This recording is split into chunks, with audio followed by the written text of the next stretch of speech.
নমস্কার দর্শকরা, এই মুহূর্তে আপনারা দেখছেন ড্রাইভ টিভি বাংলা। আমি রয়েছি অঞ্জন আপনাদের সঙ্গে ইঙ্গিত নিয়ে। আমার সঙ্গে রয়েছে আমার সহকর্মী গৌরব। দেখুন, এতক্ষণ পর্যন্ত আপনারা মুখ্যমন্ত্রী মমতা বন্দ্যোপাধ্যায় কি বলছিলেন সেটা নিশ্চয়ই শুনছিলেন, কিন্তু প্রশ্ন যখন মুখ্যমন্ত্রী মমতা বন্দ্যোপাধ্যায় রাজনীতি করছেন দীঘা থেকে বসে জগন্নাথ মন্দিরে তিনি পৌঁছে গিয়েছেন, উল্টো দিকে বিজেপির পক্ষ থেকেও একই রকম রাজনীতির বাতাবরণ তৈরি হচ্ছে। কি ভাবছেন, রাজনীতি নিয়ে আলোচনা হবে আজ? একেবারেই নয়।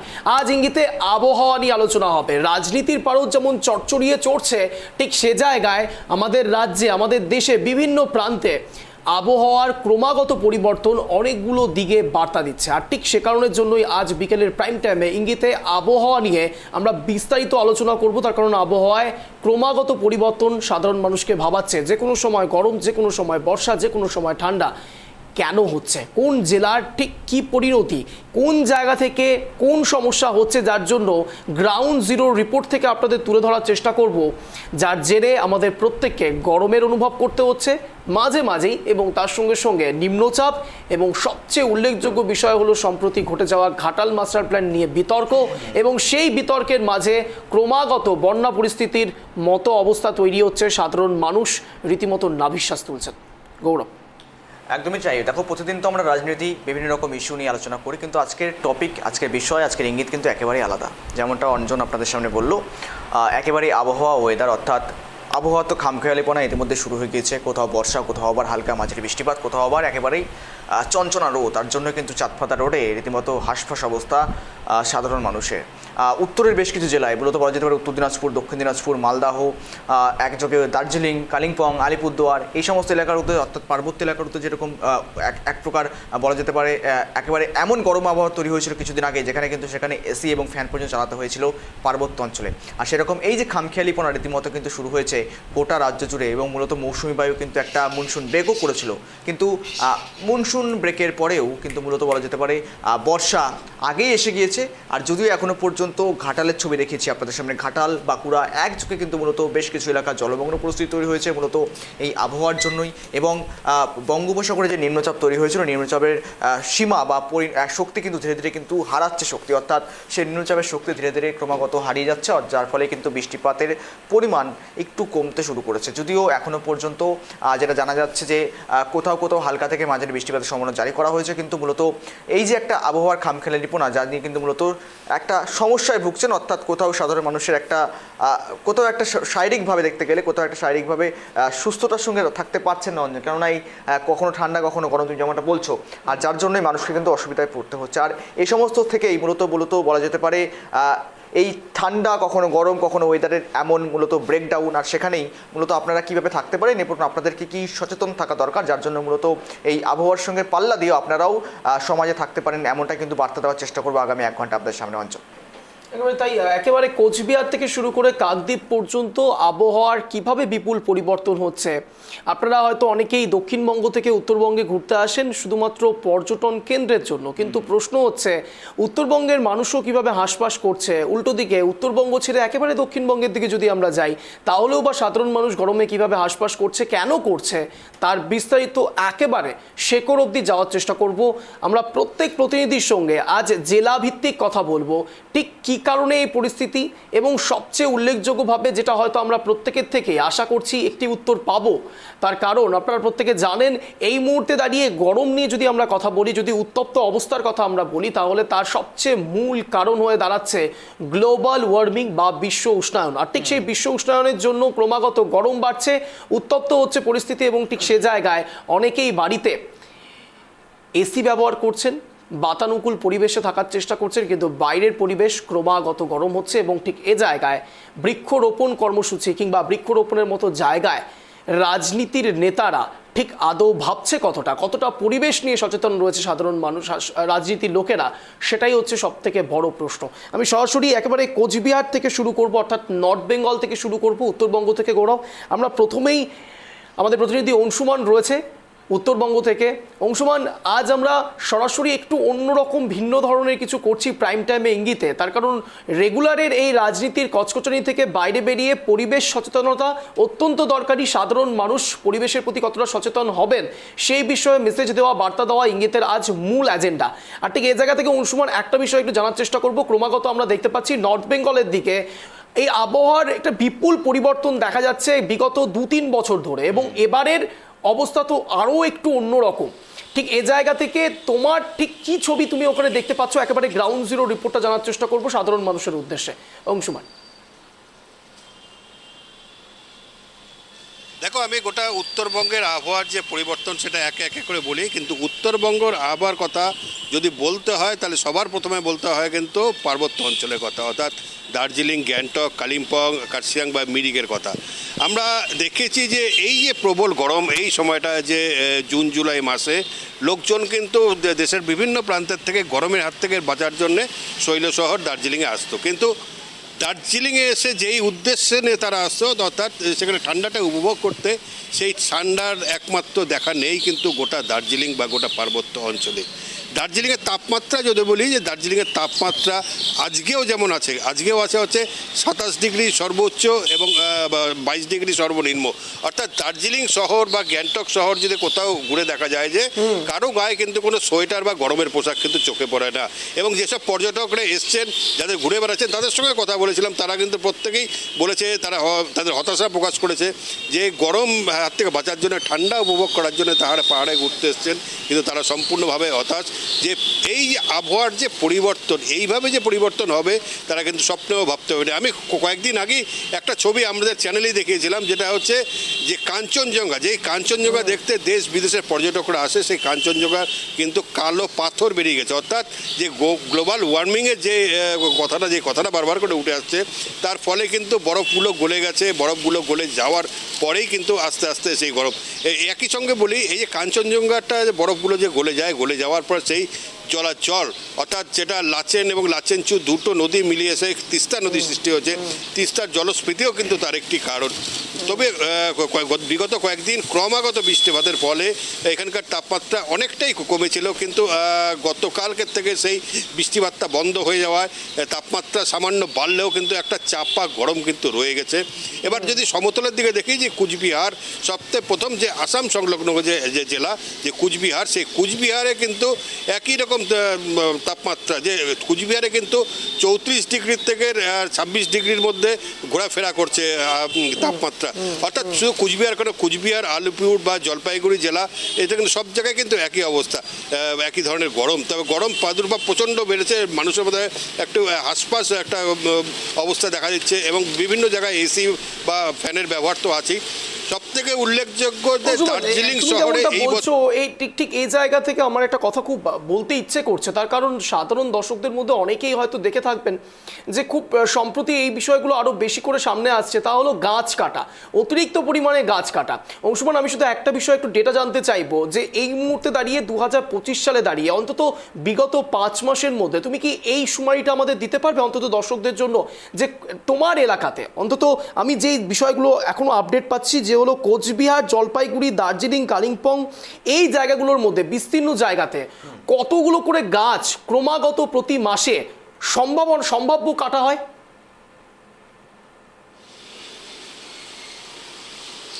দেখো, গাছ কাটার পরিষ্কার যদি রেকর্ডটা না থাকে, তাও একটি সম্পর্কে বলে রাখি, যে বিশেষ করে ডুয়ার্সের এবং আমাদের জলপাইগুড়ি বা তরাই ডুয়ার্সের লাগোয়া অঞ্চল, যে জঙ্গল অঞ্চলগুলো রয়েছে, সেই অঞ্চলগুলোতে এখন রিসর্টে ভরে গেছে। এই রিসর্ট তৈরি করার জন্য কিন্তু একাধিক গাছ কাটা হচ্ছে, এবং বিশেষ করে কতগুলো এশিয়ান হাইওয়ে হয়েছে, এবং তারপরে যে 4 লেনের রাস্তা হচ্ছে, এই 4 লেনের রাস্তা করতে গিয়ে ডুয়ার্সের বনাঞ্চল কিন্তু অনেকটাই ধ্বংস হয়েছে।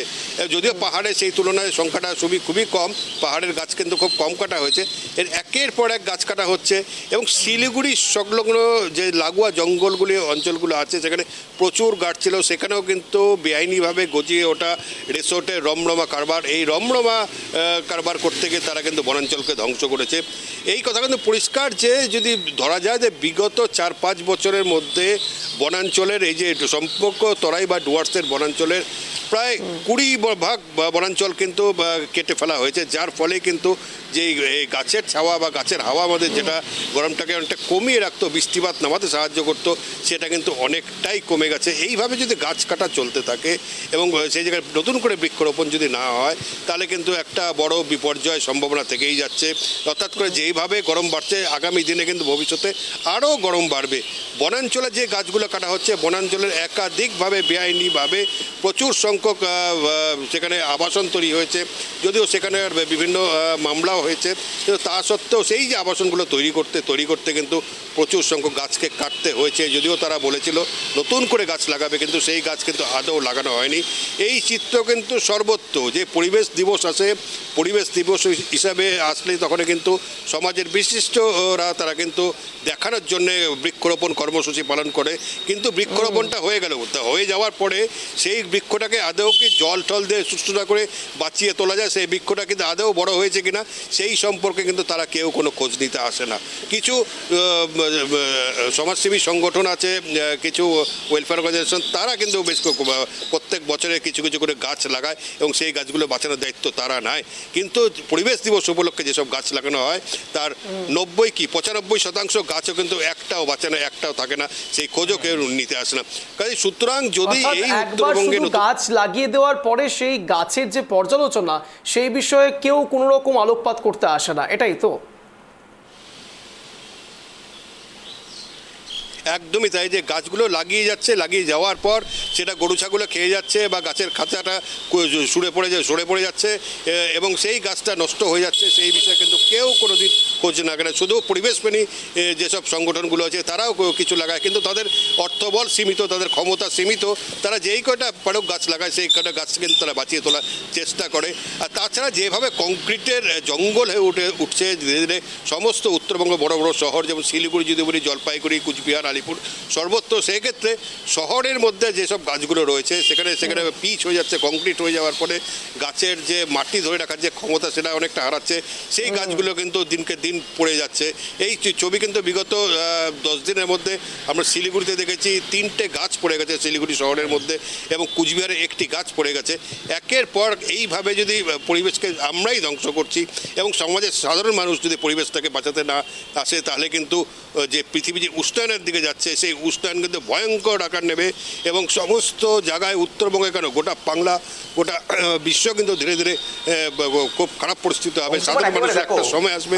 এই শুধুমাত্র তো সাধারণ মানুষের শুধুমাত্র কর্তব্য কিন্তু দায়িত্ব নয় গাছ লাগানো, প্রাণ বাঁচানো। একজন জনপ্রতিনিধির কাজ তো শুধুমাত্র রাজনীতি করা নয়, কাদা ছড়াছড়ি রাজনীতি করা নয়। সেখানে দাঁড়িয়ে থেকে জনপ্রতিনিধি হিসাবে তোমার উত্তরবঙ্গের যারা জনপ্রতিনিধিরা রয়েছেন, যারা সমাজের জন্য কাজ করছেন, যারা নেতামন্ত্রীরা রয়েছেন, তারা কি পদক্ষেপ নিচ্ছে এখনো পর্যন্ত এই বিষয়ে? নিশ্চয়ই কোনো রকম পদক্ষেপ দেখা যায়নি, হয়তো দেখা গিয়ে থাকলেও খুব সীমিত। এই বিষয়ে কি আপডেট রয়েছে তোমার কাছে?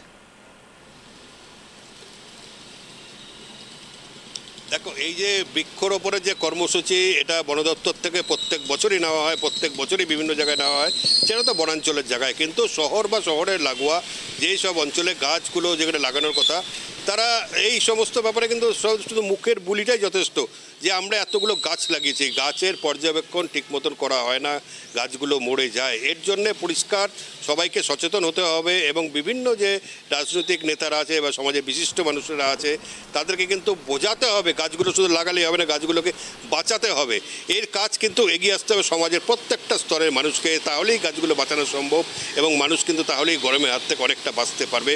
এবং যেটা আমি শুরুতে বলছিলাম যে পাহাড়ের কথা, পাহাড়ে দার্জিলিং শহরে প্রথম ফ্যান ভাবা যায় যে দার্জিলিং শহরে ঠান্ডার জন্য, ঠান্ডা উপভোগ করার জন্যে দেশ বিদেশ থেকে হাজার হাজার লাখ লাখ পর্যটকরা আসতো, কিন্তু এখন সেই দার্জিলিং আছে তাদেরকে ফ্যানের তলায় এসে ঘরের মধ্যে বসতে হবে।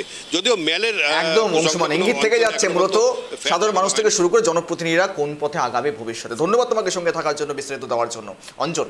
একেবারে তাই, আমরা এখনো পর্যন্ত কভার করেছি নর্থ বেঙ্গলের ঠিক কোচবিহার, জলপাইগুড়ি, দার্জিলিং, কালিম্পং, এই 4টি জায়গা। এবার আরও বেশি বিশদে জানার চেষ্টা করব নর্থ বেঙ্গলের মধ্যেই একেবারে সরাসরি বিক্রম আমাদের সঙ্গে থাকবে, আমাদের প্রতিনিধি, যেখান থেকে আমরা জানার চেষ্টা প্রতিনিধি এটাও জানাবে যে জনপ্রতিনিধিরা কতটা পরিমাণে অ্যাক্টিভ রয়েছে অন্তত পরিবেশের জন্য, শুধুমাত্র মুখে বলা বুলি নয়, কার্যতায় কতটা কাজ করছে সেটাই জানার চেষ্টা করব। এই মুহূর্তে আমাদের সঙ্গে কিছুক্ষণের মধ্যেই জুটছে বিক্রম, আমাদের প্রতিনিধি, সরাসরি উত্তর দিনাজপুর থেকে। অঞ্জন, দেখো এখানেই একটা বিষয় থেকে যাচ্ছে, যেখানে তুমি যেমনটা বলছো জনপ্রতিনিধিদের কাজ শুধুমাত্র তো কাদা ছড়াছড়ি করা নয় বা শুধুমাত্র রাজনীতি করা নয়, সমাজে যেমন বিভিন্ন রেসপন্সিবিলিটি, দায় দায়িত্ব রয়েছে, তেমন সমাজকে বাঁচিয়ে তোলা, পরিবেশকে বাঁচিয়ে তোলার সেই ভূমিকা কিন্তু পালন করে থাকেন তারা। কিন্তু কজনই বা দেখেন এই বিষয়টা, কজনই বা এই বিষয় নিয়ে ভাবনা চিন্তা করেন, কজনই বা ইঙ্গিত দেওয়ার চেষ্টা করেন যে গাছ লাগান, প্রাণ বাঁচান কিংবা পরিবেশকে বাঁচিয়ে তুলুন। আর সেখানে মূলত উত্তর দিনাজপুরের ছবি বা কি ডেটা কি বলছে, আপডেট কি বলছে, কিছুক্ষণের মধ্যে জুড়বে আমাদের প্রতিনিধি সরাসরি বিক্রম থাকবে। তার আগে অংশীমান যেমনটা বললো, দেখো যেখানে কিন্তু কিছুদিন আগেই উত্তরবঙ্গে যে পার্বত্য এলাকা, সেখানে মূলত যেখানে সাধারণ মানুষ একটু শান্তির জন্য, আবহাওয়ার খারাপ থাকার জরুন হয়তো কোথাও একটা শান্তির জন্য সেখানে গিয়ে থাকেন, কিন্তু সেখানে গিয়েও দেখা যাচ্ছে গরমে হাসপাস। একেবারে তাই গৌরব, তুমি যেমনটা বলছো একদিকে জনপ্রতিনিধিদের কথা এবং তার সঙ্গে সঙ্গে আবহাওয়ার কথা, আমরা তো জেলা ভিত্তিক কথা বলছি, কিন্তু তার আগে আমি একটু সংক্ষেপে এক নজরে একটু দেখে নেবো যে আজকের আবহাওয়ার পূর্বাভাস ঠিক কি বলছে। দেখুন দেখুন কালিম্পংয়ের সর্বাধিক আবহাওয়ার পূর্বাভাস সেই অনুসারে 25 ডিগ্রি সেন্টিগ্রেড, সর্বনিম্ন তাপমাত্রা ছিল 19 ডিগ্রি সেন্টিগ্রেড। অর্থাৎ কালিম্পংয়ের মতো জায়গায়, দার্জিলিংয়ের মতো জায়গায় সর্বাধিক 22 ডিগ্রি সেন্টিগ্রেড, সর্বনিম্ন 17 ডিগ্রি সেন্টিগ্রেড। চিন্তা করে দেখুন, দার্জিলিংয়ের মতো জায়গাতে এই আবহাওয়া, এটাই তো সব থেকে বেশি চিন্তার কারণ। শিলিগুড়িতে সর্বাধিক 34 ডিগ্রি সেন্টিগ্রেড, সর্বনিম্ন 25 ডিগ্রি সেন্টিগ্রেড। জলপাইগুড়ি সর্বাধিক 33 ডিগ্রি সেন্টিগ্রেড, সর্বনিম্ন 27 ডিগ্রি সেন্টিগ্রেড। রায়গঞ্জের সর্বাধিক 32 ডিগ্রি, সর্বনিম্ন 28 ডিগ্রি সেন্টিগ্রেড। আর ঠিক এই রায়গঞ্জ থেকে সরাসরি আমাদের প্রতিনিধি জুড়ে গিয়েছে বিক্রম পাল। বিক্রম, একটা বিষয় এখানে অত্যন্ত গুরুত্বপূর্ণ যেটা আমাকে মেনশন করতেই হচ্ছে, তা হলো আবহাওয়ার এই ক্রমাগত ভোল বদল, এবং তার সঙ্গে সঙ্গে যে সময় গরম পড়ার কথা সে সময় গরম না পড়ে হয় আগে নয় পরে, অথবা বর্ষা যখন আসার কথা তার অনেক আগেই চলে আসছে। এটা শুধুমাত্র প্রকৃতির দোষ, নাকি আমাদের দোষও একই রকমভাবে প্রকৃতির সঙ্গে মেলবন্ধন কাজ করছে, এবং ঠিক সে কারণের জন্যই প্রতিনিয়ত আমাদেরকে ভুগতে হচ্ছে আবহাওয়ার এই যন্ত্রণায়? বিক্রম, দেখো অঞ্জন, একদমই পাহাড় থেকে সমতল যেভাবে গাছ কাটা চলছে এবং যেভাবে বিল্ডিং বাড়ছে একের পর এক বিল্ডিং, তাতে কিন্তু পরিবেশের উপরে একটা প্রভাব পড়ছেই। স্বাভাবিক ক্ষেত্রে দেখো, পাহাড় থেকে সমতলে যেভাবে তাপমাত্রা বাড়ছে, আজকে গ্যাংটকের তাপমাত্রা যেভাবে বাড়ছে, দার্জিলিং এর তাপমাত্রা যেভাবে বাড়ছে, সেক্ষেত্রে কিন্তু দাঁড়িয়ে থেকে বলা যেতেই পারে যে এই যে পাহাড়ে আগে যেরকম ঘর বাড়ি ছিল, তার থেকে কিন্তু এখন বিল্ডিং একের পর এক বেড়ে যাচ্ছে। সেখানে থেকেও কিন্তু একটা প্রভাব পড়ছে, এখানে যে গাছপালা যেভাবে কাটছে সেই অংশে কিন্তু গাছপালা যে মানুষ যে রোপণ করবে গাছ, সেটা কিন্তু বৃক্ষরোপণ আর হচ্ছে না। সেই ক্ষেত্রে দাঁড়িয়ে থেকেও কিন্তু একটা পরিবেশের উপরে প্রভাব পড়ছে। অর্থাৎ দেখো, আজ যদি আমি কথা বলি, রায়গঞ্জের তাপমাত্রা যেরকম তুমি বললে 32 ডিগ্রি রয়েছে, সর্বনিম্ন তাপমাত্রা রয়েছে কিন্তু 26 ডিগ্রি। এবং অন্যদিকে যদি মালদার কথা বলি, আমি মালদায় রয়েছে 32 ডিগ্রি তাপমাত্রা, সর্বনিম্ন তাপমাত্রা রয়েছে 27 ডিগ্রি তাপমাত্রা। এবং দক্ষিণ দিনাজপুরের যদি আমি নজর দিই, দক্ষিণ দিনাজপুরের তাপমাত্রা রয়েছে 32 ডিগ্রি, সর্বনিম্ন তাপমাত্রা রয়েছে 26 ডিগ্রি। তোমাকে বলে রাখি, আজ যেমন গরম রয়েছে, ভ্যাপসা গরম, সাধারণ মানুষ এই গরমে নাজেহাল পরিস্থিতি হচ্ছে, এবং কালকে কিন্তু একটু স্বস্তির নিঃশ্বাস কিন্তু আবহাওয়া দপ্তর সূত্রে আমরা খবর পাচ্ছি। অর্থাৎ কাল রায়গঞ্জের বেশ কিছু অংশে কিন্তু বিক্ষিপ্ত জায়গায় কিন্তু বৃষ্টিপাত হওয়ার সম্ভাবনা রয়েছে, এবং দক্ষিণ দিনাজপুর এবং মালদাতেও কিন্তু বৃষ্টিপাত হওয়ার সম্ভাবনা রয়েছে অর্থাৎ গতকাল। এবং তারপর থেকে কিন্তু আবারও কিন্তু এই যে ভ্যাপসা গরম, এই ভ্যাপসা গরমে কিন্তু সাধারণ মানুষকে থাকতে হবে। সেখানেই দাঁড়িয়ে কিন্তু এখনো পর্যন্ত সাধারণ মানুষরা যদি এখনো সচেতন না হয়, তাহলে অঞ্জন আগামী দিনের ভবিষ্যৎ কিন্তু অনেকটাই কিন্তু অন্ধকারের দিকে যাচ্ছে। কারণ আরো একটা বিষয় এখানে অত্যন্ত ইম্পর্টেন্ট, যেখানে তুমি বলছো যে গাছ কেটে ফেলা হচ্ছে, তখন জনপ্রতিনিধিদের অনেকটাই এগিয়ে আসা দরকারি। দেখো, এখানে দুরকম ভাবে কাজ করছে সমাজ মাধ্যম, এক এনজিওর মারফত অথবা জনপ্রতিনিধিদের মারফত। কিন্তু প্রশ্ন যখন এনজিও কিংবা জনপ্রতিনিধিদের মধ্যে, তখন অত্যন্ত উল্লেখযোগ্য একটি নাম হচ্ছে রায়গঞ্জের বিধায়ক কৃষ্ণ কল্যাণী, এবং ঠিক সে জায়গায় কৃষ্ণ কল্যাণী পর্যন্ত বৃক্ষরোপণ দিকে বারংবার নজর দিচ্ছেন। সে জায়গায় ঠিক কি আপডেট পাচ্ছ? বাকি বিষয় শুধুমাত্র রায়গঞ্জ নয়, যে জায়গাগুলো তুমি কভার করছো সেই জায়গাগুলোর ক্ষেত্রে এই একই রকম বৃক্ষরোপণ কর্মসূচি কি আদৌ চলছে বিক্রম, সমাজের জন্য, মানুষের জন্য? বিধায়ক কৃষ্ণ কল্যাণী যদি কথা বলো, বিধায়ক কৃষ্ণ কল্যাণী তিনি কিন্তু সবসময় বৃক্ষরোপণ করে যাচ্ছে, এবং পাশাপাশি আজও কিন্তু তিনি বিভিন্ন জায়গায়, রায়গঞ্জ শহরের বিধানসভা তার এলাকাতে বিভিন্ন জায়গায় কিন্তু বৃক্ষরোপণ থেকে শুরু করে এবং গাছ বিতরণ তিনি কিন্তু করেছে। এবং পাশাপাশি এনজিও যারা রয়েছে তারাও কিন্তু বৃক্ষরোপণের দিকে এগিয়ে আসছে। কিন্তু সমাজকে, সাধারণ মানুষকে সচেতন হতে হবে। যেমন যে সাধারণ মানুষ যেভাবে ধরো গাছ, বাড়িতে গাছ কেটে দিচ্ছে, কিন্তু তার পরিবর্তে যে একটা গাছ আরো লাগাতে হবে সেই বৃক্ষরোপণটা কিন্তু করছে না। সেখানেই কিন্তু প্রশ্ন উঠছে। এবং স্বাভাবিক ক্ষেত্রেই রায়গঞ্জের বিধায়ক একের পর এক কিন্তু তিনি কিন্তু কাজ করে যাচ্ছে, এবং একের পর এক কিন্তু এই বৃক্ষরোপণ থেকে শুরু করে পরিবেশ নিয়ে কিন্তু তিনি কিন্তু একাধিক কাজ করেছেন। এবং স্বাভাবিক ক্ষেত্রেই এই গরম এবং এই গাছ কাটা নিয়ে কিন্তু যেমন রায়গঞ্জের বিধায়ক কিন্তু সরব হয়েছে, এবং সাধারণ যে যারা এনজিও রয়েছে তারাও কিন্তু কাজ করছে। কিন্তু স্বাভাবিক ক্ষেত্রে সাধারণ মানুষকে সচেতন হতে হবে, এবং একটি বৃক্ষ যদি গাছ কাটা হয় এবং আরো একটি বৃক্ষ কিন্তু রোপণ করতে হবে। এটাই কিন্তু বার্তা সমাজকে পৌঁছতে হবে, এবং সমাজের মানুষ যারা রয়েছে তাদেরকে কিন্তু এই কাজটা করতে হবে। কারণ যেভাবে গরম বাড়ছে এবং যেভাবে গাছপালা কমে যাচ্ছে, সেক্ষেত্রে দাঁড়িয়ে থেকে পরবর্তী যে সমাজ আসবে, এবং পরবর্তী দিনে কিন্তু অনেকটাই কিন্তু মাসুল গুনতে হবে সাধারণ মানুষ থেকে শুরু করে সবাইকে। জিজ্ঞাসা করছি, একেবারে জলাভুজির সবুজ ধ্বংস, যেটা পুকুর ভরাট বারংবার কিন্তু ছবি উঠে আসে বিভিন্ন এলাকা থেকে, তোমার এলাকার ঠিক কি পরিস্থিতি?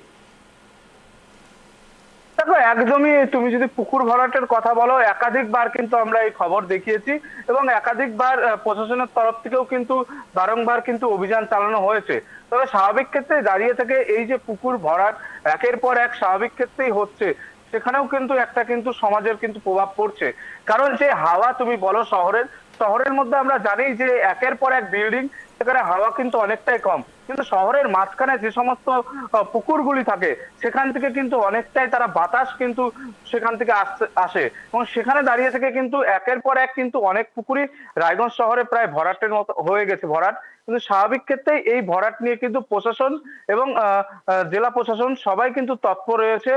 কোনো পুকুর ভরাট যদি অবৈধভাবে হয়, সেখানে কিন্তু তারা কিন্তু বাধা দিচ্ছে। গৌরব, অঞ্জন।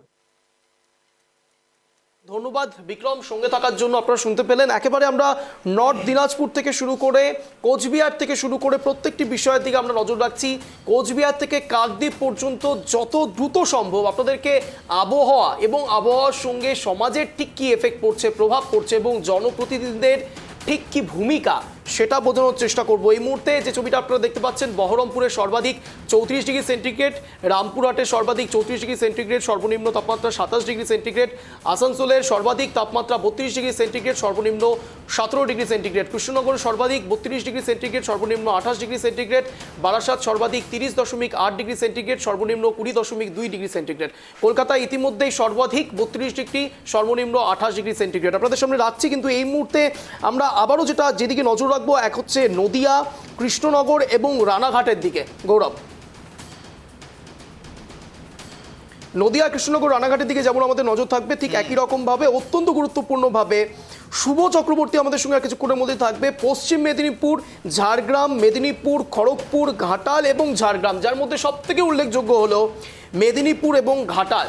ঘাটাল কেন গুরুত্বপূর্ণ আপনাদের সামনে কিছুক্ষণের মধ্যে ব্যাখ্যা করব, কিন্তু তার আগে এই মুহূর্তে আপনারা যেমন ছবিগুলো বারংবার দেখে এসেছেন ট্রাইপি বাংলার পর্দায়, ঘাটালে বিগত দিনে বন্যা পরিস্থিতি এবং তার সঙ্গে সঙ্গে বারংবার যে কথা উঠে এসছে তা হলো ঘাটাল মাস্টার প্ল্যানের কথা। দেখুন, আমরা ন্যাচারাল ক্লাইমেট নিয়ে কথা বলতে পারি, আবহাওয়া পরিবর্তন নিয়ে কথা বলতে পারি, কিন্তু জনপ্রতিনিধিদের ঠিক কী ভূমিকা হবে সেই বিষয়ে আমরা রাজনীতির তরজা ছাড়া আর কোনোভাবেই কোনো দিকে কোনো অ্যাঙ্গেল নিয়ে আসতে পারবো না। তার কারণ অন্তত জনপ্রতিনিধিরা তারা যদি সমাজের দিকে ঠিকভাবে না তাকায়, সাধারণ মানুষ তো সমস্যায় পড়বেই। আর ঠিক এগুলোই এই বিষয় নিয়ে আরও বেশি বিস্তারিত আপডেট নেব। এই মুহূর্তে আমাদের প্রতিনিধি শুভ চক্রবর্তী আর কিছুক্ষণের মধ্যেই জুটছে।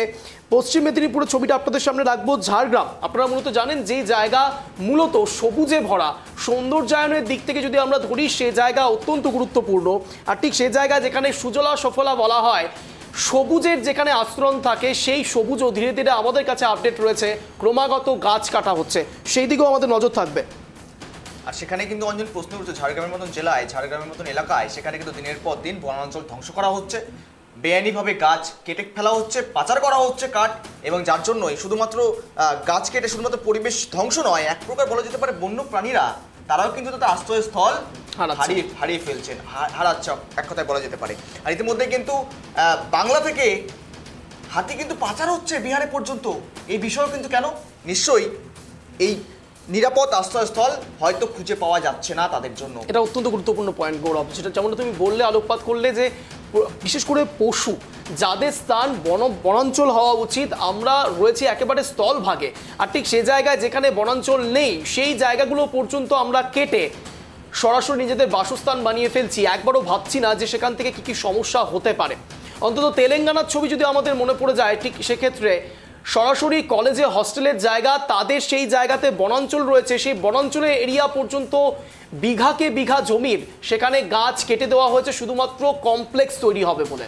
আমরা আধুনিক হচ্ছি, কিন্তু আধুনিক হতে গিয়ে আমরা ভুলে যাচ্ছি যে আমাদের বিশ্ব উষ্ণায়নের কথা আমাদের মাথায় রাখতে হবে।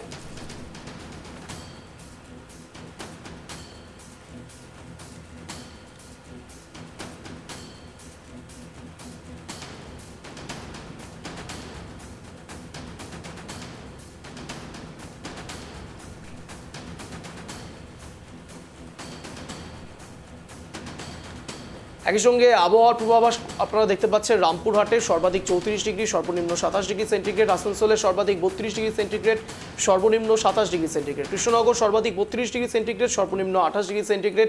এই আবহাওয়ার পরিবর্তনগুলো আপনারা একবার খেয়াল করে দেখুন, জায়গা ভিত্তিক। বারাসাতে 30.8 ডিগ্রি সেন্টিগ্রেড, 27.2 ডিগ্রি সেন্টিগ্রেড সর্বনিম্ন। আজকের আবহাওয়ার পূর্বাভাস বিভিন্ন জেলা ভিত্তিক। রঞ্জন, একটু নজর জায়গা রাখবে একটু, একেবারেই সিরাজুল রয়েছে, সিরাজুলের কাছ থেকে একটু আপডেট নেওয়া যাক অঞ্জন। একেবারে তাই, সিরাজুল মিস্ত্রি এই মুহূর্তে আমাদের সঙ্গে জুড়ে গিয়েছে, আমাদের প্রতিনিধি, সরাসরি উত্তর চব্বিশ পরগনা থেকে, বসিরহাটের কিছুদিন আগে পর্যন্ত আমরা দেখেছি সিরাজুল, যে গঙ্গা ভাঙন থেকে শুরু করে বিভিন্ন সময় বিভিন্ন ঝড় এলে পরেই সাধারণ মানুষের বিভিন্ন রকম সমস্যা হচ্ছে। দেখো, ঝড় হওয়াটা অত্যন্ত স্বাভাবিক বিষয়, হতেই পারে, নিম্নচাপ থেকে হতে পারে, বঙ্গোপসাগরে ঘূর্ণাবর্ত থেকে হতে পারে, কিন্তু প্রশ্ন হচ্ছে ন্যাচারাল বিষয় নিয়ে, অর্থাৎ প্রাকৃতিক দুর্যোগের আগে প্রকৃতিকে যে খাবার দেওয়া, সেই খাবারটা হয়তো আমরা দিতে পারছি না। আর সেখানে সব থেকে বেশি গুরুত্বপূর্ণ বিষয় হলো বৃক্ষরোপণ। আমি শুধু একটু জানার চেষ্টা করবো সিরাজুল, তোমার এলাকায় এই মুহূর্তে দাঁড়িয়ে, অন্তত 2025-এ দাঁড়িয়ে, সত্যিই কি বৃক্ষরোপণ কর্মসূচি সাধারণ জনপ্রতিনিধি থেকে শুরু করে, এনজিও থেকে শুরু করে সাধারণ মানুষ সত্যিই ওয়াকিবহল, তাদের সেই দিকে নজর রয়েছে? একটা বিষয়, ম্যানগ্রোভ অরণ্য কিন্তু ধ্বংসের পথে, সেখানে সেই এলাকা তো ম্যানগ্রোভ অরণ্য রয়েছে। ঠিক।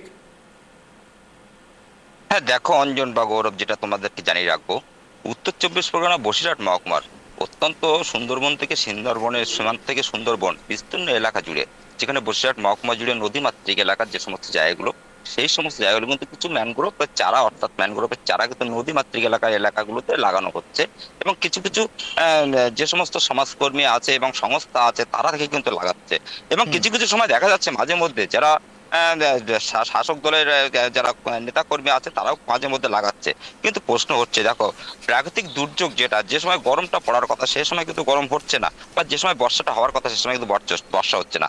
আমি দাঁড়িয়ে আছি এখান থেকে ঠিক 1.5 কিলোমিটার পিছনে বাংলাদেশ, এবং পাশে যে দেখতে পাচ্ছি আমি একটা বিলের ধারে দাঁড়িয়ে আছি। এই বিলটা কিন্তু বর্ষার সময় অন্যান্য বছর জলে কিন্তু কানায় কানায় ভরাট হয়ে যায়, এখন সেখানে জল শূন্য বললেও চলে। যেইভাবে বৃষ্টি হচ্ছে না, মাঝে মধ্যে মেঘলা আকাশ হচ্ছে, ঝিরঝিরে বৃষ্টি হচ্ছে, এবং পাশাপাশি কখনো মেঘলা আকাশ কখনো রৌদ্র। এবং পাশাপাশি যেটা এখানে যে বসিরহাট মহকুমা জুড়ে যেটা সবচেয়ে তাৎপর্যপূর্ণ হচ্ছে প্রমোটার রাজ, যে প্রমোটার রাজ যেখানে করছে, প্রমোটার রাজ যে সমস্ত জায়গা, অর্থাৎ যে সমস্ত বাগান, যে সমস্ত গাছগাছালি ছিল সেগুলোকে জমি কিনে সেই গাছগাছালি কেটে ফাঁকা করে দিচ্ছে, এবং সেখানে সেই জায়গায় দাঁড়িয়ে সেখানে বড় বড় বিল্ডিং তৈরি হচ্ছে, ফ্ল্যাট তৈরি হচ্ছে। সেই জায়গায় দাঁড়িয়ে যেমন আমরা গাছ কেটে ফেলছি, সে যে পরিমাণে গাছ কাটা পড়ছে সেই পরিমাণে গাছ কিন্তু লাগানো হচ্ছে না, যার কারণে প্রাকৃতিক দুর্যোগ কিন্তু একের পর এক পিছিয়ে যাচ্ছে বা এগিয়ে আসছে। তার কারণে একদিকে যেমন গাছ লাগানো প্রয়োজন, অন্যদিকে জমি মাফিয়া যারা প্রমোটার তারা কিন্তু বিভিন্ন জায়গায় পুকুর জমি কিনে কিন্তু ভরাট করছে, অথচ জলাশয় ভরাট করছে। এই নিয়ে কিন্তু প্রশাসনের কোনো হেলদোল দেখতে পাওয়া যাচ্ছে না। আমরা একাধিকবার দেখিয়েছি বিভিন্ন পুকুর ভরাট নিয়ে, কিন্তু আমরা যখন সংবাদ মাধ্যম যখন দেখায় যে এই মুখ জায়গায় এই পুকুরটা ভরা হচ্ছে, তারপরে কিন্তু প্রশাসন তৎপর হয়। তার আগ পর্যন্ত যখন পুকুরটা ভরাট শুরু হয় সেই সময় কিন্তু কোনো প্রশাসন বা কোনো রাজনৈতিক দলের কিন্তু প্রভাব দেখা যায় না, বা তারা কিছু উইচুই করতে চায় না। তার কারণ এর মধ্যে কোনো একটা কিছু সমস্যা বা কোনো একটা কিছু সমস্যা বা কিছু একটা আছে, যার কারণে তারা মুখ খুলতে চায় না। এবং প্রমোটার এবং যে সমস্ত রাজনৈতিক দল যারা আছে, নেতা কর্মী যারা আছে, তাদের সঙ্গে একটা কোনো রকম রফা বা কিছু একটা আছে, যার কারণে প্রশাসনের মুখ বন্ধ করে দেওয়া হয়, যার কারণে কোনো রকম ইস্যু সেখানে খুঁজে পাওয়া যায় না। তার কারণে কিন্তু একাধিক জায়গায় বসিরহাট মহকুমা জুড়ে বিভিন্ন জায়গায় যেমন একদিকে পুকুর ভরাট চলছে, অন্যদিকে আমরা দেখিয়েছি নদীমাতৃক রাস্তা, যে সমস্ত নদী একটা মাত্রা তার মাতৃক হারিয়ে নদীপথ হারিয়ে চলতে বসছে, অর্থাৎ নদী মজে যাচ্ছে দিনের পর দিন। সেখানে একাধিক নদীমাতৃক এলাকা অনেক ব্যবসায়ীরা দখল করে রাখছে এবং অনেক জায়গায় বাড়িঘর তৈরি হচ্ছে নদী ভরাট করে, এমনও ছবি কিন্তু দেখা গেছে। পাশাপাশি সেই নিয়ে কিন্তু যে সমস্ত যে আবহাওয়ার যে সময়টা যে সময় যে আবহাওয়ার যে পরিবেশ, সেই পরিবেশ কিন্তু ঘুরে বসেছে, অর্থাৎ কখনো আগে হচ্ছে বর্ষা, কখনো পরে হচ্ছে বর্ষা, বা কখনো আগে গরম পড়ছে বা কখনো পরে গরম পড়ছে। এই নিয়ে কিন্তু যেটা নিয়ে এলাকার মানুষ কিন্তু তারা যেভাবে যে সমস্ত জনপ্রতিনিধিরা আছে তারা যদি সজাগ না হন, সাধারণ মানুষকে যদি না বোঝান, যেমন এলাকার বেশ কিছু জায়গায় অত ব্যক্তিগত তার একটা গাছ আছে, সেই গাছটা কেটে ফেলা হচ্ছে, তাকে যদি বোঝানো না হয় যে আপনি যেমন একটা গাছ কাটছেন তেমন কিন্তু আপনাকে আরো দুটো গাছ লাগাতে হবে, এইটা কিন্তু কেউ কোনো জনপ্রতিনিধি তারা কিন্তু কেউ বোঝাচ্ছে না, যার কারণে একের পর এক গাছ কাটা পড়ছে, পুকুর ভরাট হচ্ছে, জলাশয় ভরাট হচ্ছে, যার কারণে কিন্তু আবহাওয়ার পরিবর্তন হচ্ছে। এই নিয়ে কিন্তু এলাকার মানুষ কিন্তু যে সময়টা এখন এই মুহূর্তে আজকের যে তাপমাত্রা এখানে যেটা দাঁড়িয়ে আছে, সেখানে একদিকে 32 ডিগ্রি সেলসিয়াস এবং সর্বনিম্ন হচ্ছে 27 ডিগ্রি সেলসিয়াস। সেখানে দাঁড়িয়ে এই যে একেবারে জনপ্রতিনিধি শুধুমাত্র আসছেন, ভোট চাইছেন, সামনে ভোট, আমাকে এই চিহ্নে অমুক চিহ্নে ভোট দিয়ে জয়যুক্ত করবেন, এই আসে প্রতি 5 বছর পর পর, কিন্তু রীতিমতো পরিবেশের কথা ভাবে না জনপ্রতিনিধিরা। তারা বৃক্ষরোপণ করে থাকেন, তারা রীতিমতো সমাজসেবা করে থাকেন, পরিবেশের কথা চিন্তা করেন, কিন্তু ওই বছরে 2-1 বার। আর সেখানে রীতিমতো এটা কোথাও যেন মাসে মাসে যেমন শরৎকালে দুর্গাপুজো আসে একটা উৎসব, তেমনই হয়তো বৃক্ষরোপণ কর্মসূচি বছরে একবারই আসে, পরিবেশ যে সময় দিবস হয় 5ই জুন, সেবারই হয়তো লক্ষ্য করা যায়। এবং বারংবার শুধু শোনা যায় ভোট আসে, প্রতিশ্রুতি পায়, আশা নেয় স্থানীয় বাসিন্দারা, কিন্তু প্রতিশ্রুতি কি আদৌ মেটে? এই প্রশ্নটা একদিকে থাকছে, কিন্তু ইঙ্গিত কি বলুন তো, পরিবেশের কথা কজন মানছে, কজন ভাবছে? অঞ্চল একেবারে তাই। অনেক ধন্যবাদ সিরাজুল সঙ্গে থাকার জন্য। আমরা আরও বিস্তারিত কিছু জেলার দিকে নজর রাখবো এক এক করে। রামপুরহাটের দিকে ইতিমধ্যে সর্বাধিক তাপমাত্রা রয়েছে 34 ডিগ্রি সেন্টিগ্রেড, আসানসোলে সর্বাধিক 32 ডিগ্রি সেন্টিগ্রেড, সর্বনিম্ন 27 ডিগ্রি সেন্টিগ্রেড। এক এক করে আপনারা দেখতে পাচ্ছেন টেক্সপিডের থ্রুতে। আরও জোড়ার চেষ্টা করছি আমরা জেলা ভিত্তিক বিভিন্ন প্রতিনিধিদের সঙ্গে, তাদের থেকে জানার চেষ্টা করব, সেই প্রতিনিধিদের থেকে তার কোর পয়েন্টে জানার চেষ্টা করব সেই জেলাতে ঠিক কি উঠে আসে। দেখো, একটা বিষয় কিন্তু একেবারে পরিষ্কার হয়ে যাচ্ছে গৌরব, আমরা যখন কোচবিহার থেকে নেওয়া শুরু করছি প্রত্যেকটি আপডেট, সেখান থেকে শুরু করে আমরা একেবারে উত্তর 24 পরগনা অবধি চলে এলাম, কিন্তু একটা বিষয়ের দিকে আমরা কমন পয়েন্ট যেটা আলোকপাত করছি তা হলো বৃক্ষরোপণ, এবং বৃক্ষরোপণ কর্মসূচির ক্ষেত্রে জনপ্রতিনিধিদের একটু হলেও অবহেলা, কিংবা সাধারণ মানুষেরও কোনো এক জায়গায় অবহেলা রয়েছে। সাধারণ মানুষও ভাবছে না যে বৃক্ষরোপণ কতটা প্রয়োজন। আমরা বারংবার স্লোগান শাউটিং করে থাকি না, যে একটি গাছ একটি প্রাণ। কোথায় সেই প্রাণ? যদি গাছই না থাকে প্রাণগুলো বাঁচবে কি করে? আমরা এসির দিকে চলে যাচ্ছি, এসির দিকে ঝুঁকছি, কিন্তু কেউ গাছের কথা ভাবছি না। যদি 4টে গাছ লাগানো যায় তাহলে আপনার বাড়িতে হয়তো এসির প্রয়োজন নাও হতে পারে, কিন্তু আপনারা ওই এসির ভরসায় গাছগুলোকে কেটে দিচ্ছেন, নিজেদের বড় বড় বাড়ি, নিজেদের বড় বড় বিল্ডিং তৈরি করছেন, ফ্ল্যাটের পর ফ্ল্যাট তৈরি করছেন, কমপ্লেক্স তৈরি করছেন শুধু কিছু পয়সা কামানোর জন্য।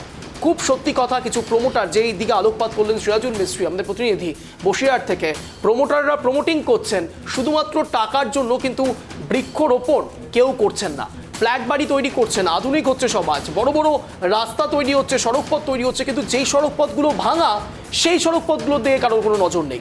উল্টো দিকে গ্রামের রাস্তাগুলোর দিকে যদি আমরা তাকাই, মেঠো রাস্তা, মেঠো পথ, সেই জায়গাগুলো গিয়ে একবার দেখবেন সেখানে কতটা গরম বা ঠান্ডা রয়েছে, কতটা শীতলতায় তারা থাকেন, কতটা গরমে তারা থাকেন। আর দিনের পর দিন আপনাদের নাবিশ্বাস উঠছে শুধুমাত্র শহরাঞ্চলের দিকগুলোতে যত আমরা এগোচ্ছি।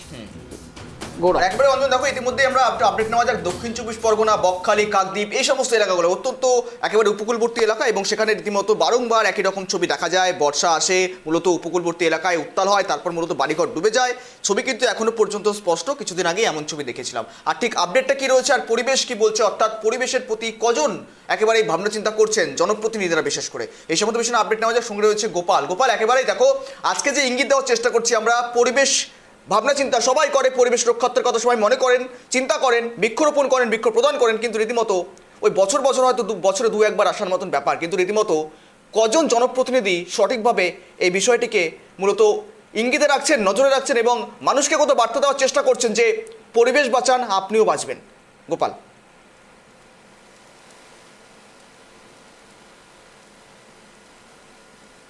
গোপাল আনমিউট হবে।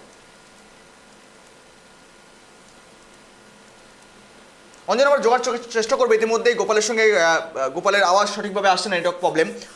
যেমনটা বললাম অঞ্জন, দেখো যেটি মতন গোপালশ্রী জুড়ে গেছিলো, অর্থাৎ গোপালশ্রী এলাকা অত্যন্ত গুরুত্বপূর্ণ দক্ষিণ 24 পরগনা, বকখালি, কাকদ্বীপ, ঝাড়খালি, একাধিক এলাকা গোপাল রয়েছে। আবারও যোগাযোগ করতে পেরেছি আমরা। গোপাল, যে আপডেট কি রয়েছে?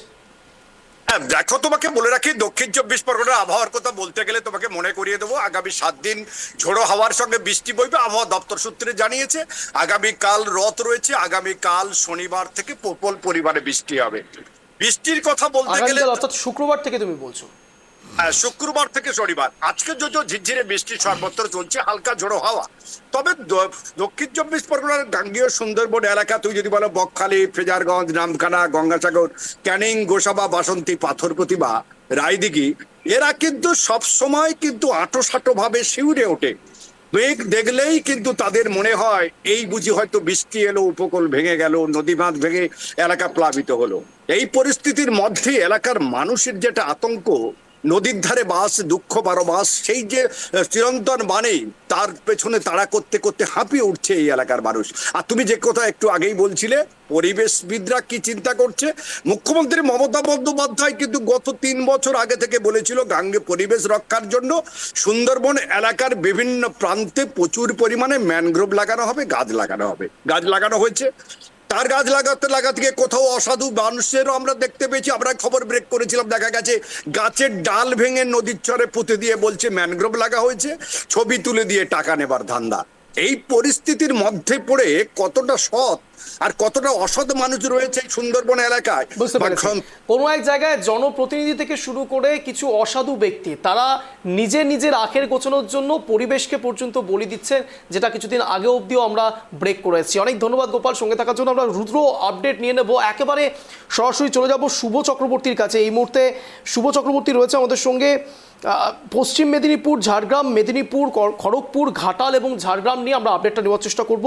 আমি শুভর কাছে প্রথম প্রশ্নই রাখবো। দেখো শুভ, আমরা মূলত বিগত কিছুদিন ধরে ঘাটাল এবং ঘাটাল মাস্টার প্ল্যান নিয়ে বিগত অনেকগুলো শো করেছে, কিন্তু প্রশ্ন যখন ঘাটাল এবং ঘাটাল মাস্টার প্ল্যান নিয়ে, তখন না আমার বারংবার একটা কথা মনে পড়ে যাচ্ছে। আমরা বিগত প্রায় 1 ঘন্টা ধরে একটা বিষয় নিয়ে অ্যানালিসিস করছি, তা হলো বৃক্ষরোপণ আর বৃক্ষরোপণ। আর ঠিক সেই বৃক্ষরোপণে তোমারও হয়তো খুব ভালো করে মনে থাকবে, দীপক অধিকারী ওরফে দেব সাংসদ, তিনি বলেছিলেন তিনি যদি ঘাটালে জিতে যান, যতগুলো ভোটে জিতবেন ঠিক ততগুলো নাকি বৃক্ষরোপণ করবেন। শুভ, সত্যি কি সেটা বাস্তবায়িত হয়েছে শুভ?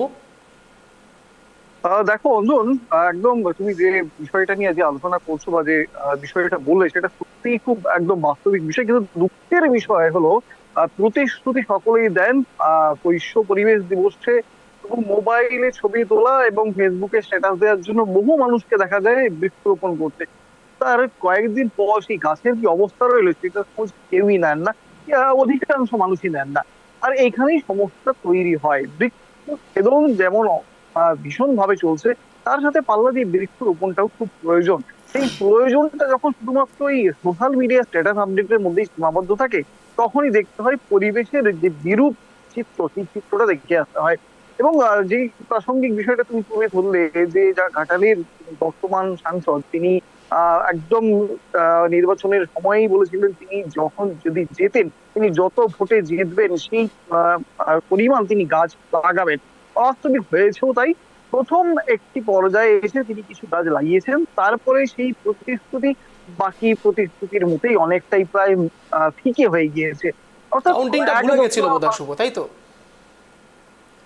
হ্যাঁ, হয়তো সেই প্রতিশ্রুতি ফিকে হয়ে গিয়েছে, আবার হয়তো কখনো আবার সেই প্রতিশ্রুতি আমরা দেখতে পাবো, ক্যামেরার সামনে দেখতে পাবো। কিন্তু বর্তমানে যে অবস্থা, একবারই তাকে দেখা গিয়েছে গাছ বৃক্ষরোপণ করতে, 2বার দেখা গিয়েছে। তারপরে তার অনুগামীদেরকে সেইভাবে সেই প্রতিশ্রুতি রক্ষা করার তাগিদ তার মধ্যেই চোখে পড়েনি। অঞ্জন, একেবারে তাই। অনেক ধন্যবাদ শুভ সঙ্গে থাকার জন্য। ঘাটাল এবং ঘাটাল মাস্টার প্ল্যান নিয়ে বিগত দিন ধরে আপনারা প্রতিবার অনেক কিছু শুনেছেন, কিন্তু এই টপিকটার দিকে হয়তো অনেকেই আলোকপাত করেননি। অনেকে হয়তো ভুলেও গিয়েছেন যে সাংসদ ঠিকই প্রতিশ্রুতি দিয়েছিলেন। নিশ্চয়ই আপনাদের আবারও মনে পড়ে গিয়েছে যে সাংসদ প্রতিশ্রুতি দিয়েছিলেন যে যদি তিনি ভোটে জিতে যান, যত ভোটে তিনি জিতবেন ততগুলো তিনি গাছ লাগাবেন। এবার নিজেরাই একটু গুগল করে দেখে নেবেন যে কত ভোটে ঘাটালের সাংসদ জিতেছিলেন আর কতগুলো গাছ ঘাটালবাসী সত্যি ঘাটালে উপহার হিসাবে পেলেন। অন্তত বৃক্ষরোপণ থেকে শুরু করে একেবারে বন্যা পরিস্থিতি, এই যে ম্যানগ্রোভ বিভিন্ন সময় উঠে আসে, আমরা ভূগোলের পাতায় পড়ে থাকি কিন্তু ভুলে যাই এই ম্যানগ্রোভ কতটা পরিমাণে জল আটকাতে সাহায্য করে, ম্যানগ্রোভ অরণ্য। কিন্তু আমরা সবাই ভুলে যাই, ভুলে যায় সাংসদরা, ভুলে যায় জনপ্রতিনিধিরা, ভুলে যায় বিধায়করা, আর ভুলে যায় সমাজও। তার কারণ সমাজ ভুলতে চায়, তারা ভুলতে চায়, এবং সেই জন্যই প্রতিবার গরমে ভোগে, প্রতিবার বন্যায় ভোগে, এবং প্রতিবার শুধুমাত্র জনপ্রতিনিধিদের আশায় বসে থাকেন আর নিজেদের বাড়ির প্রত্যেকটি গাছ হয়তো সৌন্দর্যায়নের জন্য কেটে ফেলেন। এটাই সত্যি রূঢ় সত্য, তিক্ত সত্য। তাই ট্রাইব টিভি বাংলার ইঙ্গিত অনুষ্ঠান থেকে আমি এবং আমার সহকর্মী গৌরব একটাই মেসেজ দেওয়ার চেষ্টা করেছি আজ, তা হলো আবহাওয়া নিয়ে ভাবুন, আবহাওয়া নিয়ে চিন্তা করুন, এসির বদলে গাছ লাগান। আবারও একটা কথা দিয়ে শেষ করতে হচ্ছে, একটি গাছ একটি প্রাণ। নমস্কার।